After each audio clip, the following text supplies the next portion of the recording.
नमस्कार, आप देख रहे हैं तेज इंडिया लाइव न्यूज और मैं हूं आपके साथ रजत। आइए दिखाते हैं दिन भर की कुछ खास छोटी और बड़ी खबरें।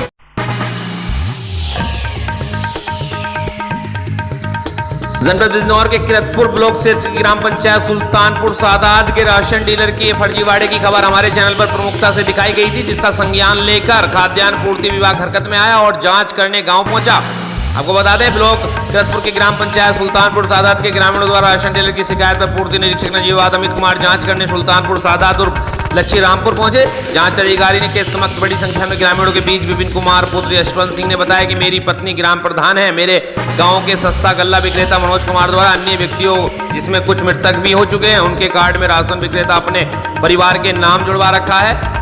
उनमें द्वारा मृतक जयचंद अंत्योदय कार्ड में अपनी पत्नी मीनाक्षी का नाम भी जुड़वा रखा है, जो शिक्षा मित्र हैं और लच्छी रामपुर के विद्यालय में ही कार्यरत हैं। जयचंद के परिवार का कोई भी सदस्य गांव में नहीं रहता।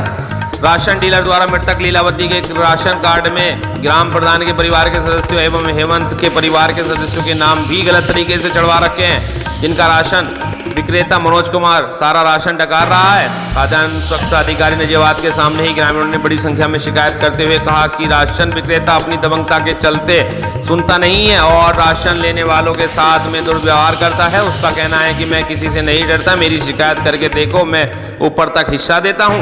राशन डीलर मनोज कुमार द्वारा राशन में घटतोली भी की जाती है, जिसी की जांच के लिए आज खाद्यान्न पूर्ति निरीक्षक पहुंचे। किरतपुर से हमारे संवाददाता कपिल रस्तोगी की रिपोर्ट। लच्छी रामपुर मेरी जो सासू माँ है लीलावती जी, उनके नाम से राशन कार्ड बना हुआ था।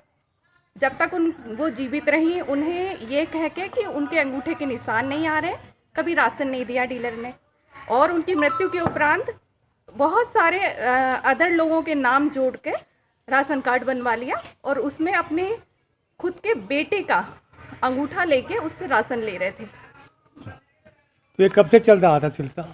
ये हम लोग को तो अभी पता है ये कब से चल रहा है, ये तो उसमें डेट अच्छा, वैसे राशन में चल रही तो हो गया। अभी कितना अनाज कितना दे रहे हैं वो राशन में? यहाँ पे अनाज 4 किलो राशन 4 किलो एक यूनिट में 4 किलो मिल रहा है। 4 किलो। अच्छा हमें बताइए, अब आपको इंस्पेक्टर साहब ने, आपने पूर्ति निरीक्षक से आपने बात बताई सारी अपनी, तो उन्होंने क्या आश्वासन आपको दिया है? क्या इसमें कुछ वो कार्रवाई करने जा रहे हैं? उन्होंने कहा है तो कि उचित कार्रवाई करेंगे।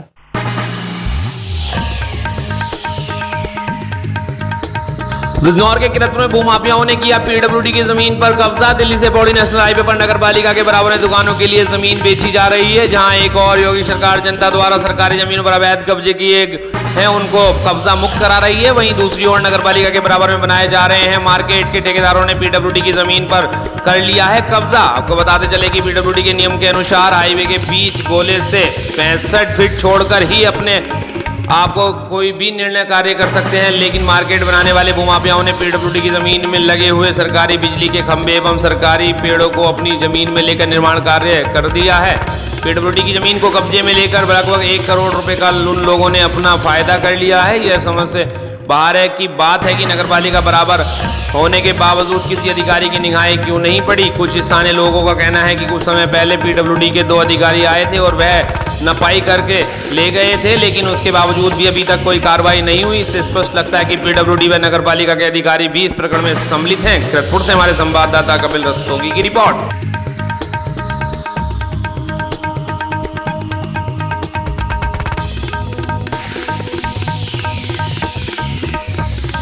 जनपद बिजनौर के किरतपुर में एसडीएम नजीवाद मनोज कुमार शनिवार को मलिन बस्ती मोहल्ला बुड्डी का दौरा किया। उन्होंने सरकार द्वारा चलाई जा रही जन कल्याणकारी योजनाओं के बारे में बस्ती के लोगों को जागरूक किया और विकास कार्यों का जायजा लिया। उनके साथ चेयरमैन अब्दुल मन्नान व अधिशासी अधिकारी भी रहे। ज्ञात रहे कि एसडीएम मनोज कुमार ने मोहल्ला बुड्डी के लोगों से घर घर जाकर पता किया कि प्रधानमंत्री आवास योजना में आपके मकान बने हैं या नहीं, विधवा पेंशन योजना व वृद्धा पेंशन योजना का लाभ आप तक पहुंचा है या नहीं, महिलाओं ने जुड़ी अनेक कल्याणकारी योजनाओं का लाभ आप तक पहुंच पा रहा है या नहीं, मोहल्ले में रोज सफाई होती है या नहीं, स्ट्रीट लाइट जलती है या नहीं, राशन डीलर राशन देता है या नहीं, सड़कें व नालियों बनी हुई हैं या नहीं, शौचालय बने हुए हैं या नहीं, 10,000 का लोन भी मिला या नहीं, पेयजल व्यवस्था बेहतर है या नहीं, इन सवालों को लोगों ने सकारात्मक जवाब दिया। जबकि कई महिलाओं ने शिकायतें लहजे में भी कहा कि अनेक बार विवाह अनुदान योजना के फॉर्म भरने के बावजूद भी उनके धनराशि प्राप्त नहीं हुई है, जिस पर एसडीएम ने आश्वासन दिया कि उनकी समस्या का जल्दी समाधान किया जाएगा। इस दौरान चेयरमैन अब्दुल मन्नान व अधिशासी अधिकारी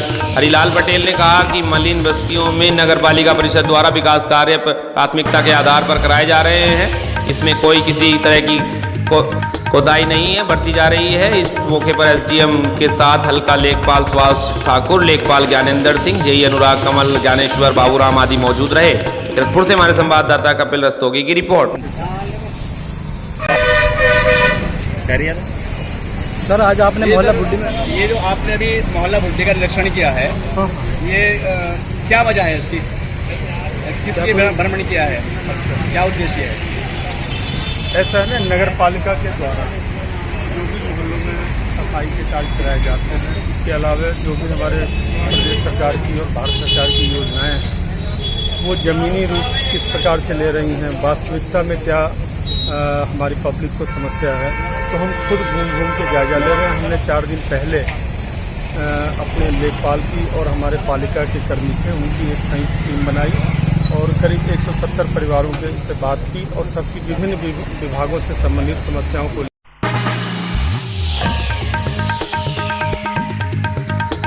जनपद बिजनौर के चांदपुर में lifeline health care centre hospital का किया गया शुभारंभ। हेल्थ केयर सेंटर का शुभारंभ बहुजन समाज पार्टी के विधानसभा प्रभारी डॉक्टर शकील हाशमी ने फीता काटकर किया। तो बता दें बिजनौर जिले के चांदपुर थाना क्षेत्र का है, जहां चांदपुर थाना क्षेत्र के हल्दौर चौक के समीप lifeline health care centre hospital का शुभारंभ डॉक्टर शकील हाशमी द्वारा फीता काटकर किया गया, जिसमें बच्चों की बीमारियों के साथ साथ ऑपरेशन की सुविधा भी रखी गई। हॉस्पिटल में बेहतरीन डॉक्टरों द्वारा बच्चों की बीमारियां जैसे डायरिया, निमोनिया, समय पर न चलना, मिट्टी खाना, समय पर न बोलना, मानसिक या शारीरिक विकास का कम होना, लंबाई, वजन, मांसपेशी संबंधित बीमारियों का इलाज तसल्ली बख्श किया जाएगा। हॉस्पिटल संचालक डॉक्टर M.A. शेख द्वारा हॉस्पिटल शुरू किया गया है। Doctor M.A. शेख ने बताया कि हॉस्पिटल में बेहतरीन डॉक्टर द्वारा मरीजों का इलाज किया जाएगा।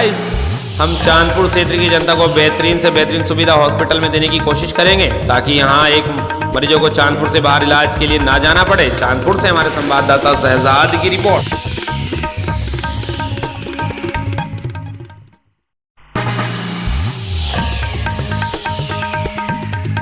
जनपद बिजनौर के कोतवाली देहात में आपको बता दें, बिजनौर के कोतवाली देहात थाना क्षेत्र में पुलिस और प्रशासन की संयुक्त टीम ने गोवध अधिनियम में गैंगस्टर एक्ट के 7 आरोपी पर कार्रवाई की है। पुलिस और प्रशासन की संयुक्त टीम ने आरोपी की 80 लाख रुपए की संपत्ति जब्त की है।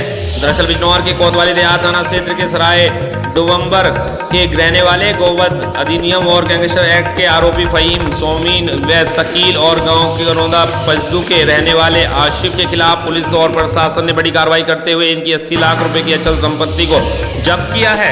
आरोपियों ने अवैध धन इकट्ठा कर संपत्ति अर्जित की थी। एसडीएम नगीना, सीओ नगीना, कोतवाली देहात के थाना प्रभारी हरिश्चंद्र जोशी सहित भारी पुलिस फोर्स के गांव में मुनादी कर चारों आरोपियों की 80 लाख रुपए की अवैध संपत्ति को जब्त कर उस पर सरकारी बोर्ड लगा दिया है। वहीं इस मामले में एसपी डॉक्टर धनबीर सिंह का कहना है कि पुलिस और प्रशासन की टीम ने गोवध अधिनियम और गैंगस्टर एक्ट के आरोपियों की 80 लाख रुपए की संपत्ति को जब्त किया है। कोतवाली देहात से हमारे संवाददाता नवाब इदरीसी की रिपोर्ट। जिला मजिस्ट्रेट बिजनौर के आदेशानुसार गोकशी के धंधे में लिप्त अपराधी जिनके विरुद्ध गैंगस्टर की कार्रवाई पूर्ण की जा चुकी है, उनके द्वारा अपराध से अवैध संपत्ति अर्जित की गई है, जिसको आज कुर्क किया जा रहा है। 80 लाख की संपत्ति के जब्तीकरण कुर्की की कार्रवाई का मामला जनपद बिजनौर के कोतवाली देहात क्षेत्र का है। गोवध अधिनियम के अंतर्गत गैंगस्टर एक्ट का अभियोग पंजीकृत था। मुबीन, शकील, आसिफ आज 4 अभियुक्त थे।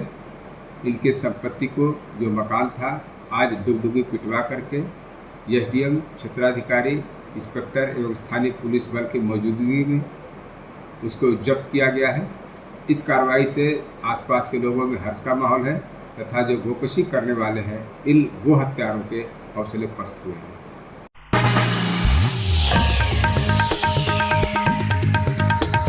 जनपद बिजनौर के नजीबाद के मोहल्ला जाप्तागंज के नवाबपुरा स्थित शकील स्वीट सेंटर के स्वामी हसीन के छोटे भाई बाबू सहारनपुर जाने के लिए स्टेशन पर पहुंचे। जब वह पहुंचे तो ट्रेन चल चुकी थी। भागकर ट्रेन में चढ़ने पर उनका पैर फिसल गया और उनके दोनों पैर प्लेटफॉर्म और ट्रेन के बीच में आने से दोनों पैर कट गए, जिसमें वह गंभीर रूप से घायल हो गए।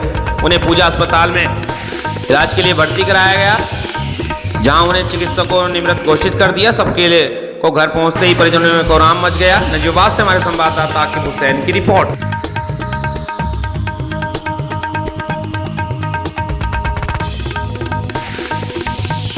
उत्तर प्रदेश के जनपद शाहजहांपुर में एक महिला की गला काट कर निर्मम हत्या कर देने का मामला सनसनीखेज सामने आया है। महिला की धारदार हथियार से हत्या की गई है। आशंका व्यक्त की जा रही है कि महिला की रेप के बाद हत्या की गई है। फिलहाल पुलिस पूरी घटना की तफ्तीश में जुट गई है। घटना थाना कांट क्षेत्र के नबीपुर गांव के पास की है, जहां देर रात ओमवती नाम की एक महिला की गला रेत कर हत्या कर दी गई। बताया जा रहा है कि सास बहू गांव के पास एक आम के बाग में बनी हुई झोपड़ी में रहकर रखवाली कर रही थी। सास के न होने पर अज्ञात लोगों ने महिला ओमवती की झोपड़ी में के अंदर घुसकर बेरहमी से गला काट कर हत्या कर दी। आशंका व्यक्त की जा रही है कि महिला की जीत के बाद हत्या की गई है। वहीं सूचना के बाद मौके पर पहुंची पुलिस ने डॉग स्क्वाड की मदद से मौके पर जांच की, लेकिन कोई सुराग नहीं मिला। महिला की हत्या क्यों और किसने की है, इस बात का पता नहीं लग पाया है। पुलिस पूरी कोशिश कर रही है। फिलहाल पुलिस ने अज्ञात के खिलाफ हत्या का मामला दर्ज कर सबको पोस्टमार्टम के लिए जिला अस्पताल भेज दिया। आगे की कार्रवाई शुरू कर दी है। शाहजहांपुर से हमारे संवाददाता पंडित विमलेश की रिपोर्ट। में पहुंचे थे, दादी हमारी ट्रेन आई, दादी थी बाग में जी, पर जब हम लोग पहुंचे तो वो ख़त्म हो गई थी। मतलब कैसे क्या खत्म हुई थी? गला कटा हुआ है। बाग में क्या लेने गई थी?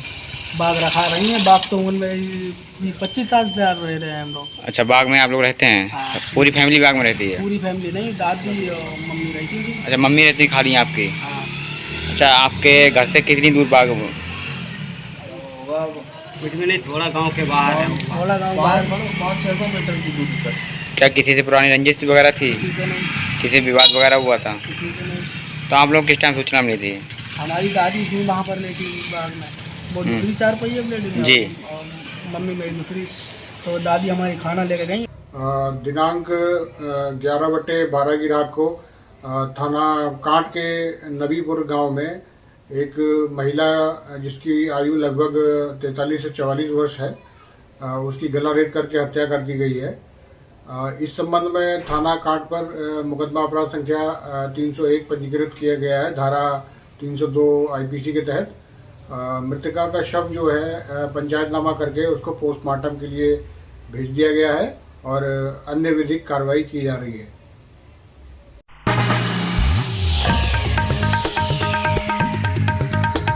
जनपद प्रयागराज में बौखलाए दबंगों ने पत्रकार को अपहरण करके की जमकर पिटाई। आपको बता दें, पूरा मामला प्रयागराज के थाना बरैया सांतनपुर गांव का है, जहां सुभाष चंद्र पटेल पत्रकार राशन लेने कोटेदार की दुकान पर गया था। तभी दबंग 5 भूमाफियाओं ने सफेद स्कॉर्पियो से आते ही पत्रकार को घसीटते हुए जबरन गाड़ी में बैठाकर कमरे में बंद करके जम के पिटाई की। विरोध करने पर दबंगों ने धमकी देते हुए कहा कि अगर शिकायत करोगे तो पूरा परिवार सहित जान से मार डालेंगे। इस अपहरण की सूचना जब कोटेदार ने पत्रकार के परिवार को दी, तब तत्काल पत्रकार के छोटे भाई महेश चंद्र पटेल तत्काल डायल 112 नंबर पर सूचना दी। वहीं पुलिस ने उल्टा ही पत्रकार के भाई को झूठी सूचना के आरोप में गिरफ्तार कर लिया।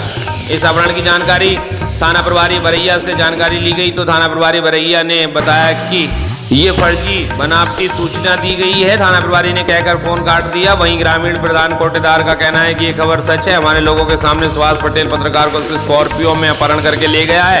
वहीं थाना बरैया के पुलिस भूमाफियाओं में अपहरण करने वालों को बचाने में जुटी हुई है। पत्रकारों में भारी आक्रोश व्याप्त है। प्रयागराज से हमारे संवाददाता दया शंकर पांडे की रिपोर्ट। यहाँ पर आए और स्कॉर्पियो खड़ी हुई है।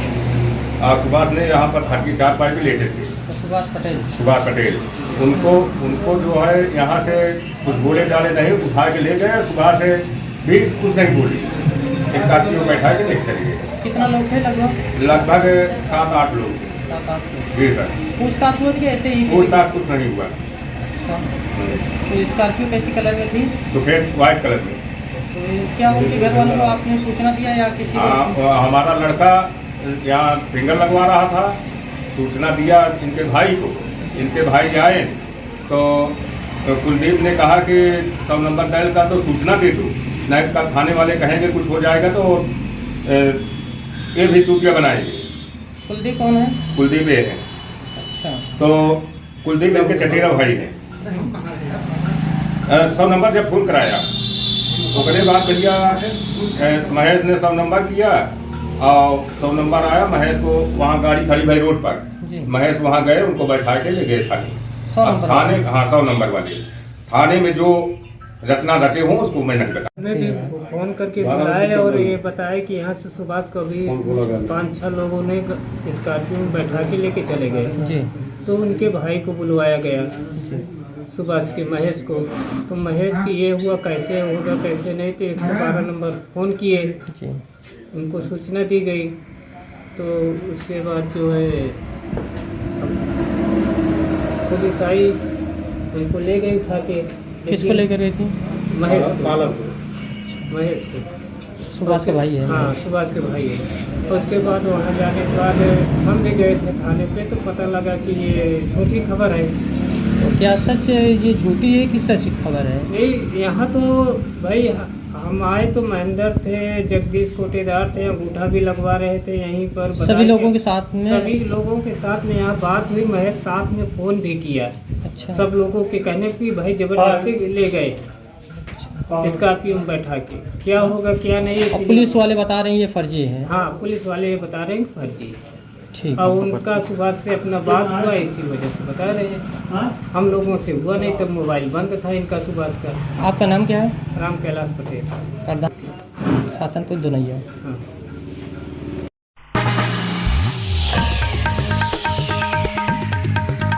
जबकि प्रयागराज में घटना के मास्टरमाइंड जावेद के द्वारा अवैध रूप से बनाए गए मकान को किया गया ध्वस्त। आपको बता दें जुमे की नमाज के बाद प्रयागराज में हुई घटना के मुख्य आरोपी जावेद पर शिकंजा कसते हुए जिला प्रशासन, पुलिस प्रशासन, प्रयागराज विकास प्राधिकरण, नगर निगम के द्वारा अवैध रूप से बनाए गए मकान की ध्वस्तीकरण की कार्रवाई पूर्ण कर ली गई। घटनास्थल पर से एवं शहर के अन्य स्थानों पर सुरक्षा व्यवस्था के पुख्ता इंतजाम किए गए। भारी संख्या में पुलिस बल एवं प्रशासनिक अधिकारी मौके पर मौजूद रहे। जिलाधिकारी ने कहा कि कानून को हाथ में लेने वाले, मनमानी करने वाले, पुलिस प्रशासन पर पथराव करने वाले, पब्लिक प्रॉपर्टी को नुकसान करने वालों, साजिश रचने वाले असामाजिक तत्वों को किसी भी सूरत में बख्शा नहीं जाएगा। ऐसे लोगों के विरुद्ध कठोर कार्रवाई की जाएगी। प्रयागराज से संवाददाता दयाशंकर पांडे की रिपोर्ट।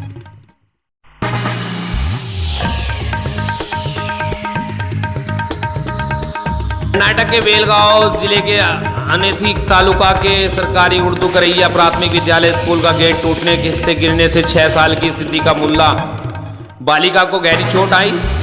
आने से तुरंत बालिका को अस्पताल ले जाया गया, जहां इस बालिका को एक्सरे करवाया गया। जाने पर पता चला कि बालिका की सीधे पैर की गंभीर रूप से हड्डी टूट गई थी। संबंधित अधिकारियों को जानकारी प्राप्त होने पर तालुका PHO बसवराज तलवार अस्पताल पहुंचे और उस बालिका के हालात का जायजा लिया। तालुका के शिक्षण अधिकारी सुमीमली ने स्कूल के सभी शिक्षकों को स्कूल के बच्चों की ठीक तरह से जिम्मेदारी निभाने का निर्देश दिया। कर्नाटक से हमारे संवाददाता मोइन की रिपोर्ट।